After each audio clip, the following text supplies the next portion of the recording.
La locomotiva nord-est infrenata, i 5 anni di crisi hanno tolto il vapore al mito del nord-est. A parlare ancora una volta sono i numeri. Dal 2009 al 2013 si contano oltre 7.000 aperture di crisi aziendali in Veneto. L'anno nero è stato proprio quello appena passato, il 2013, dove le crisi aziendali sono state 1930. Crisi uguale il più delle volte perdita del posto di lavoro. La disoccupazione nella nostra regione è triplicata, passando dal 3,5% al 7,5%. Lo stesso vale per quella giovanile, che arriva al 23,7%, un giovane su 4 nella nostra regione è disoccupato. Solo nel manifatturiero, meccanico, legno, arredo, sistema moda si sono bruciati in 5 anni 70.000 posti di lavoro, senza contare la logistica, i trasporti, il terziario e il pubblico impiego. Al 31 dicembre 2013 gli iscritti nelle liste di mobilità in Veneto erano quasi 23.000, di cui il 45% over 50. Abbiamo un aumento dell'inserimento nelle liste di mobilità, vuol dire licenziamenti collettivi, abbiamo dei numeri importanti che fanno tremare i polsi.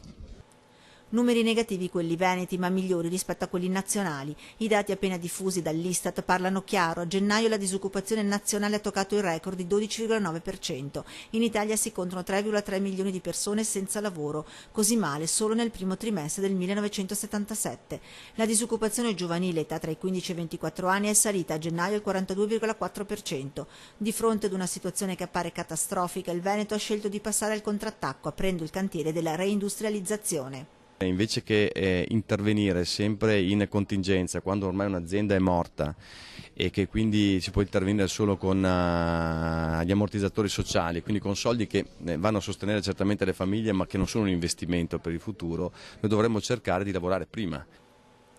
Padova diventa il laboratorio di nuovi strumenti standard per affrontare la crisi e dare nuova linfa al futuro economico-industriale veneto. La regione Veneto, con Veneto Lavoro, Veneto Sviluppo e Confindustria Padova, puntano ad un intervento preventivo. Abbiamo messo tutti gli strumenti sul fronte delle politiche del lavoro, sul fronte dell'animazione per cercare nuovi imprenditori, e per cercare nuovi imprenditori che tornino ad investire abbiamo bisogno delle associazioni di categoria.